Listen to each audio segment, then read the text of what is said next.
I hope today might be a good day. Hope is a dangerous thing. That's it for now. Then next week, Command will send a different message. Attack at dawn. There's only one way this war ends. Last man standing.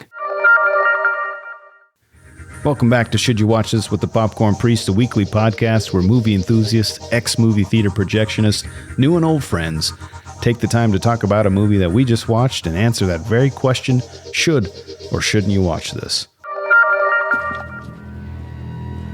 In your own time, gentlemen. Must be something big if the General's here. You have a brother in the 2nd Battalion. Yes, sir. They're walking into a trap. Your orders are to deliver a message calling off tomorrow morning's attack. If you fail, it will be a massacre. We've got orders to cross here. That is the German front line. Hold back! If we're not clever about this, no one will get to your brother. I will.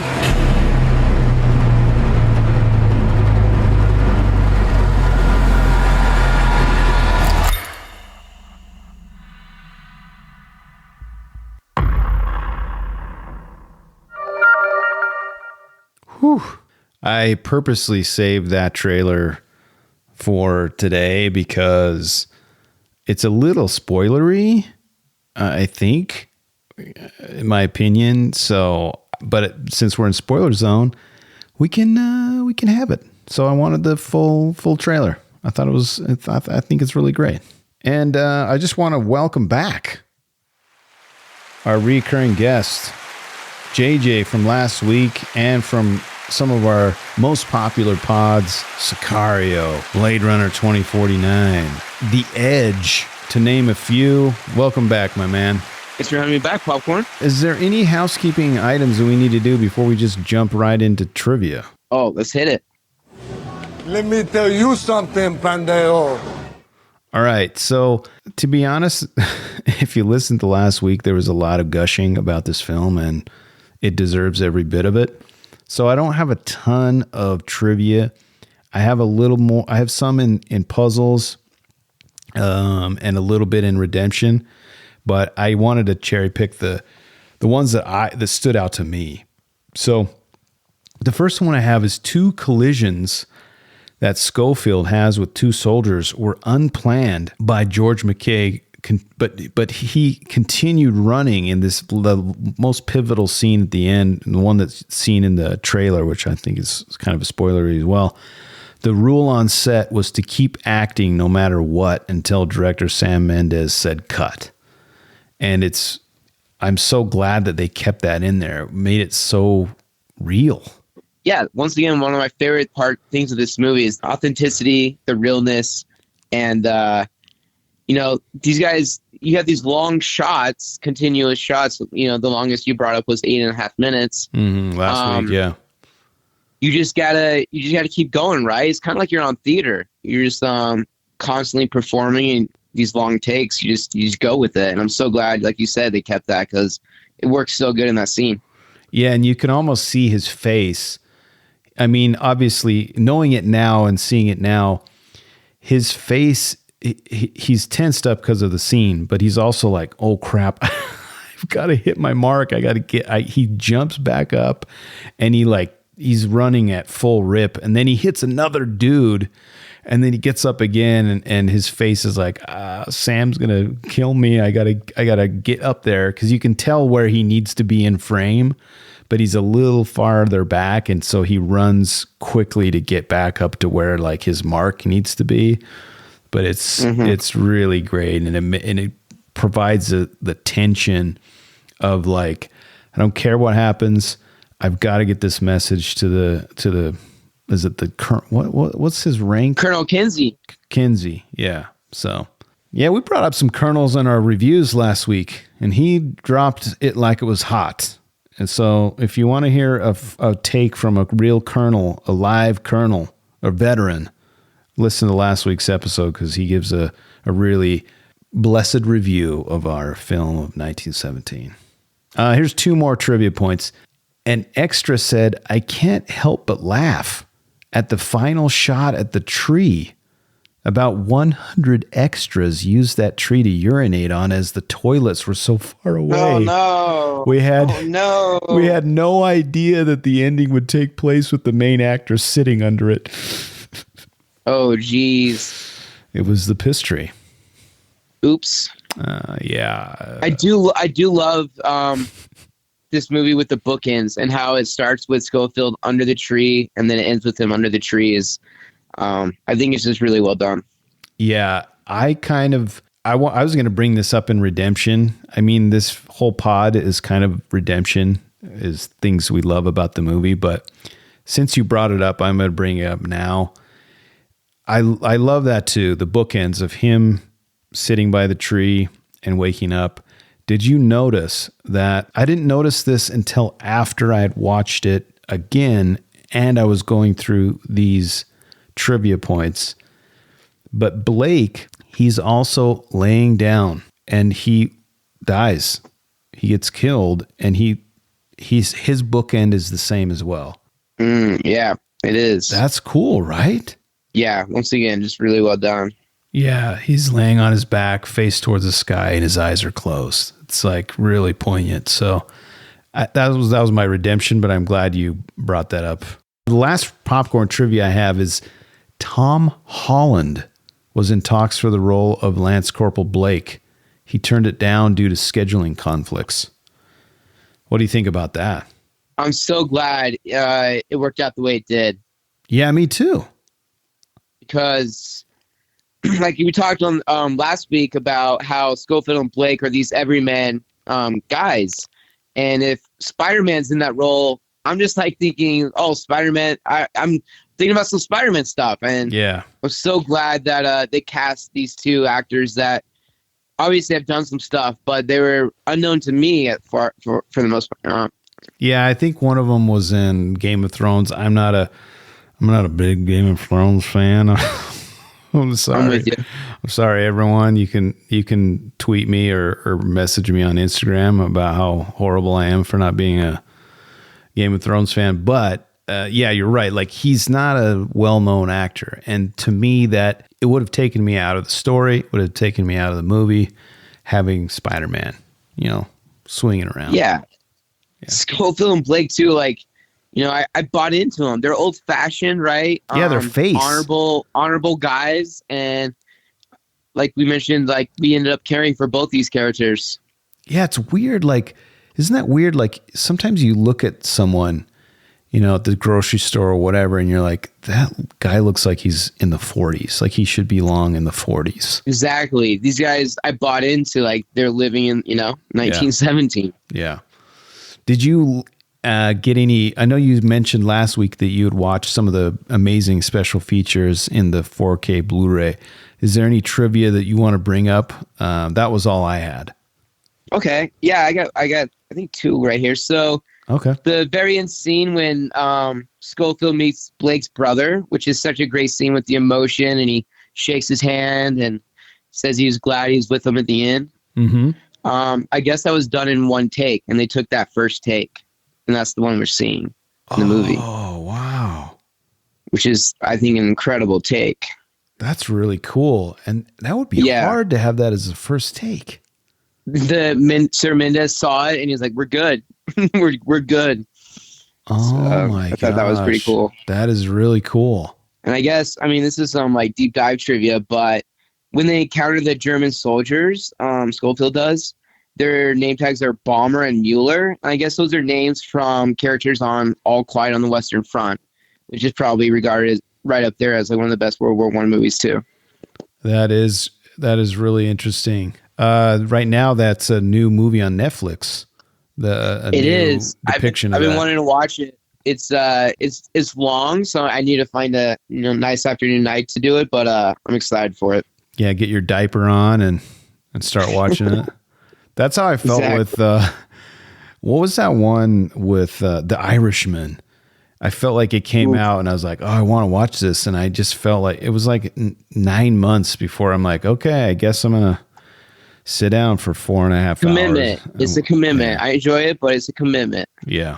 Anything else that we missed? I think that's it. Yeah. One thing I was going to say too is that All Quiet on the Western Front is a book, and that they've made two movies about it. So anyway. Yeah. And the old one is about the German perspective, I believe. Correct. I did the mistake of reading not a bad review, but a review of All Quiet on the Western Front, and it kind of tainted me a little bit. So I might wait until you watch it and then you tell me what you think. Yeah, I'll be the guinea pig. All right. God, I appreciate it. I'll maybe send you a diaper for your screening. No, I can pause it, bro. It's Netflix. Oh, that's right. I forgot. You keep your diapers to yourself. You don't need to urinate in your pants while you're watching a movie because it's too long. Oh yeah, you can pause things. I forgot. Let's get any other trivia that we missed before we get into popcorn beefs. Oh, let's go to beefs. All right, here's popcorn beefs. Where's the beef? Hey, where's the beef? All right, I have one beef.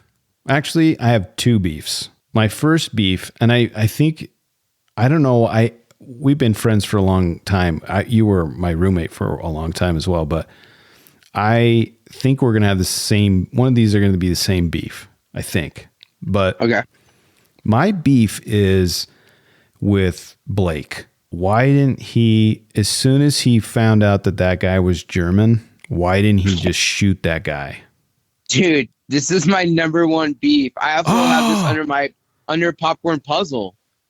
Like, why would a World War I soldier, which is they're 3 years in this war, save that German pilot the way they do? Okay, here's the thing. Here's my thing. You maybe you don't know he's German. I don't know. Maybe you can't see the plane. There's no markings. And they know he's German because they make commentary about it in the dogfight. They're like, I think we got him. Yeah, but if he says we got him, then you would think that the plane approaching is, oh, okay. Yeah, you're right. So if they got him, the guy going down would be German. Yeah, and I don't think they say we got him, but I was under the impression that they knew that it was a German plane going down. Okay, here's what I think should have happened. You were saying they should have just shot or just let him burn, right? Yeah, just make sure he's dead. Here's what I think should have happened. And this is probably because I've watched too many spy movies and James Bond movies, but I would have saved him. I would have pulled him out, and then I would have restrained him so that they could interrogate him and like take him back as a prisoner. That's what I would have done. But I definitely wouldn't have been like, oh, go get him some water, go to give him some milk. You would have been stabbed, probably. You think I would have got stabbed? I'm letting that guy burn. I'm sorry. I think he could be an asset. Here's the thing, too. What is our mission? Our mission is to deliver this message in a very limited amount of time. I'm not interrogating this guy. Wait, no, I'm not saying I interrogate him. I'm saying we tie him up to a tree. Leave him for the trucks that come later. Yeah, I'm not saying I would have known that the trucks are coming, but I would have just tied him up and then bounced. All right. But you're right. Like, if you're thinking about the mission, there's no time. There ain't nobody got time for that. We gotta get going. Yeah, R.I.P. Blake. That's such an emotional scene. Yeah, and that's like the naivety of Blake thinking that, oh, we can just be nice. Nah, dog. He's gonna stab you in the gooey parts. Here's my last beef. My beef is that I kind of want to watch this more times, but it's kind of a heavy movie and I can only take it once in a while. So my beef is like, I would love to watch it more often, but I kind of feel like I got to wait a minute and then watch it again and then wait a little bit and then watch it again. That's my beef. Yeah, I'm with you. I like to watch it like maybe once a year, maybe twice if I'm doing podcasts. Yeah. If you're invited you're on, right. You can't just like pop it in like, every couple weeks and months. Yeah, it's not like what's the movie that last week we talked about, the comedy that we were going to review? Tropic Thunder. Tropic Thunder. That's something you could just pop in and watch. Like, For sure. It's lighthearted. This is not. Yeah, but like what I mean, that might be the only war movie like that. Yeah, I can't watch Saving Private Ryan many times. It's too heavy, man. But I love it. It's very good. All right, let's get into any more beefs. Did we miss any of your beefs? Nope, just that German pilot living. According to JJ, got to get him with that gooer. Shoot him dead. You don't need it. No, I just said, he's in the mess he's in. I don't need to do anything. Yeah. Well, if you want to get further down your point, they shouldn't have stayed in that farmhouse as long as they did. They should have been gone before that plane even crashed. But listen, if you're putting that scene, I might be in a daze looking at that plane too. I was in the theater, and I am every time I watch that scene. It's incredible. It is cool. How the plane pops over the hill, and it's like, is this happening? Is this happening? Yeah, it's going right at us. Yeah, and it kind of reminds me of the scene when they're going through no man's land, and those planes fly overhead, and they instantly hit one of the foxholes because they don't know who it is until it's like already passing. Like, oh, that's one of ours. Like, you've got to just assume that everyone's out to get you. Yeah, can't be rescuing people, giving them water. R.I.P. Blake. Yeah, to be honest, like if I was in war, I'd be dead immediately, or just the worst pansy of all time. Like I don't know. I wouldn't be cut out for it, especially since I watch movies about war, and man, I would be the worst soldier of all time. Yeah, but we make great Call of Duty soldiers, so we do. We are the best Call of Duty soldiers because we have cold beverages and snacks, and we're in nice chairs, and we get to enjoy a camaraderie with our bros. Yeah, hit up Popcorn on the internets and social medias and play a game with us. Yeah, Popcorn Priest and Johnny Utah 777. Yep, and Ass Man Burger, as we stated last week. Let's get into popcorn puzzles. A sphincter says what? What? A sphincter says what? What? Exactly. So I have a few puzzles, and you already brought one of them up, which was the why he didn't kill the German or leave him be. Here's a puzzle and this wasn't a puzzle. It's more of a like, oh my gosh, that I didn't realize that. For the scene in which maggots are crawling over the dead man, the maggots were purchased from a fishing tackle shop the previous day. They were kept in the fridge in the provided container with sufficient ventilation. The maggots were later placed on a large blue sheet spread out in front of the camera. The shot of the maggots was then digitally placed on the man's face during compositing. That's crazy and disgusting. They looked very real to me. I mean, I guess they were real, just not really crawling on the face of the guy. So not surprising. Once again, the realness of this film. Yeah. Here's something puzzling, more surprising, I guess. But rats are seen feeding on a corpse of a dead soldier. Again, some more grossness. Hope you've had your lunch already, or maybe you haven't. Rats were an infamous problem in the war as they feasted on bodies of the dead and reportedly grew as big as cats. Dirty rat cats. Dude, a rat cat? I don't want to look at a rat cat. That sounds terrifying. I'm just picturing it right now. A rat the size of a cat. Nah, dude. And I'm in the trench with them. Nah. That would freak me out, man. And then it makes that scene that when Blake is talking about that one soldier who put that oil all over his head from his girlfriend, and the rat bit his ear off. Yeah, that would have freaking happened, man. Yep. And the rat tripwire scene, incredible. Dirty rats, man. Dirty rats. Let's see. Here's another here's another puzzle. Despite being such a graphic war film, how many people do you think died on camera? Ooh, not a lot. And I was going to put this in numbers, but because it was spoilery. At least 2. Yes, at least 2. I'm going to say like, there's probably a couple more. 4? 4, you got it, dude. Oh man, all right. 4 is right. Only 4 soldiers are shown. Who are the other 2 though? I just guessed. Okay, the German pilot, Corporal Blake. Yep. The German sentry by the bridge. The sniper. And then the German soldier that got strangled. Oh yeah. Yep. That's it. There's only 4 on-screen deaths. The rest was just grisly images of death. It says here that there are many soldiers behind Corporal Schofield in the final charge who are seen falling from presumed gunfire or caught in explosions, but we're not sure on those ones. They're like in the distance, the very end. Mm-hmm. So maybe some more, but 4 like on screen. Do you have any other puzzles that we missed? Anything you were like, oh man, what happened here? Nope, just the beef with the World War I soldier saving the German pilot Blake. Yeah, it's a beef puzzle. It's a puzzle, or a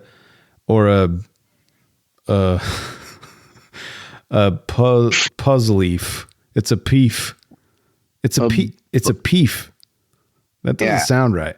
But I think we covered it all. We got rat cats. We informed everybody. You're just gonna walk over me saying peef.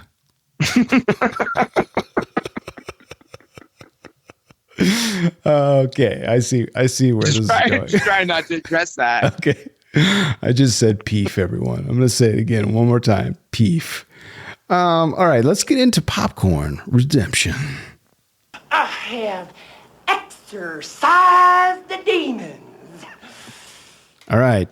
As everyone knows, and if you don't know, this is where we talk about what we liked about the film so we can end on a high note in case the movie sucked balls.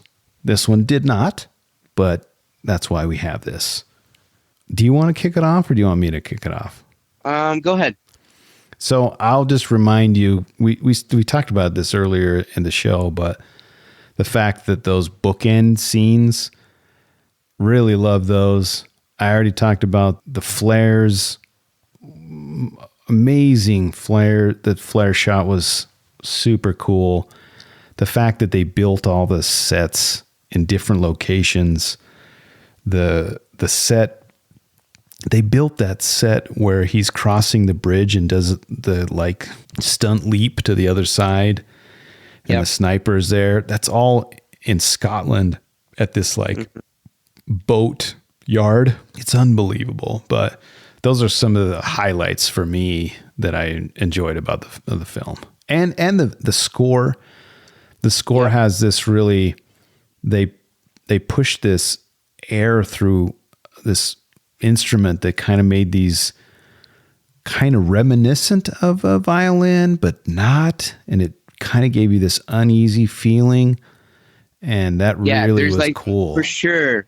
There's like this buzzing sound. Yeah. And so I was reading Sir Mendes' interview and he was saying that you make a movie 4 times: when you write it, when you shoot it, when you edit it, and when you score it. And I really like how he values the score as much as I do, because it really does propel us like through these 2 characters on this journey. Yeah, I'm glad you brought that up, because those 4 things are the biggest key factors of a good movie. Like, unbelievable that he knows how important those 4 things are. That's really cool. I mean, he's Sir Mendes. He knows. I mean, we know he knows, but we want everyone else to know. And the score is just fantastic. It really adds to the intensity, and I really like how they will turn the volume up in certain parts and then down. They do a really nice job with that as well. And turning it completely off too, where that scene where he's standing in front of the burning church, which we found out was a giant wall of lights and not real fire, but all you can hear is the burning, and it's just really weird and crazy. When Blake dies, how the music cuts off immediately. Yeah. I also liked thinking about the special features, the set designer, when they're bringing all of the plants and trees, because they brought in those cherry trees and everything, because there was nothing there. So they brought in this giant tree.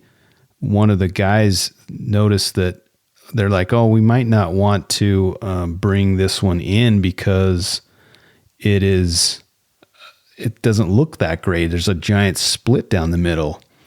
And the set decorator is like, no, we need to use it. And they put it right behind Blake and Schofield when his death, when they drag him over. It's like this split where these characters are splitting up.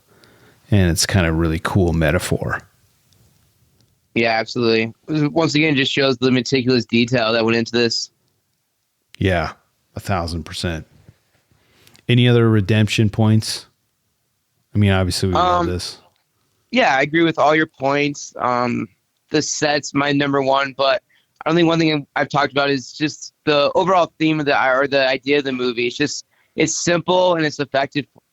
You know, the opening scene when Schofield gets the orders to go see the colonel, and then the colonel delivers the message, and now we're on this journey with two guys that have to deliver a message in a certain time, and you know, I'm on this journey with them, and it's just a simple but yet effective idea. Yeah. And the way how they use the continuous shot, I think, is just awesome. Yeah, that's one key component that makes the movie that much more engaging with these people, because they're on a mission, and they're also like, this is the take. We're with them. We get to join them on this mission. And we're part 100%. Of it. We're with them. It's immersive. You feel certain parts, and it's really, really, really well done. And I really like that Sir Mendez called in favors and had throughout the film punctuated with these famous actors, so that like we're not taken out of the film, but then we're all through this journey. We're like, oh, that's all cool. all the generals and whatnot are like the British royalty. Yeah, Colin Firth. I really like guys. Benedict in this. Yeah, he's great. His mustache is on point too. Yeah, he's got a great stash. And Mark Strong, like having this like really regal, soft-spoken person that Schofield really needed in that part of his journey, and being able to like tell him, hey, make sure they're witnesses. And because he really understood the value of what he needed to do. So just all that part of Colin Firth crushes it. Yeah. And then once again, it's just so well done that then the two main characters, right? The anchors of the film are kind of these lesser known actors. And I think that's the way it should be done. Yeah. Because they did a great job. Yeah. What great performances all around. Loved everything about this movie. I mean, is it no surprise that it's a golden bucket for me. Yeah, obviously golden bucket for me. One of my favorite movies of the last 10 years for sure. Top 3 in that category. Yeah. Yeah, and we talked about our Mount Rushmores last week. If you haven't heard those, go back and check them out. But yeah, 1917. It's want to do a Mount Rushmore the last 10 years? Bro, I don't know if I can do that. I need some time to percolate on 10 years of films. Yeah. It's a long time. Let's put a pin on that and come back when we do what did we say we were going to do last week? Dunkirk? We got some good ones coming up. Inglourious Basterds, Dunkirk. Oh, No Country for Old Men. Yeah. Yeah. Okay. So let's put a pin on that and let me, because that's hard to do. The last 10 years. I like it. That's a good homework assignment for me, for the Popcorn Priest. And if the listeners want to get theirs and tweet it to the Popcorn. Yeah. Let me know. Let me know at Popcorn Priest. Anything else we missed, JJ, before we say goodnight? No, we covered it all. Just a fantastic movie. Golden buckets all around for 1917. Yeah, golden buckets, man. And to those reviewers that we read about last week, you can go pop off because you are incorrect. This is a very great movie, and I'm sorry you did not enjoy it. You need to. And shout out to the positive reviews, like the Colonel. Really appreciated it. Yeah, thanks, Colonel. I want to shout him out again. Well said. Well said. It was a Dr. Colonel? Dr. Peter Caldwell. Colonel Caldwell. Thank you. Thank you for your review. And thank you for your service. Yes. With that, that's it for this week. But I am with you always. Look for me in the cloud at Popcorn Priest.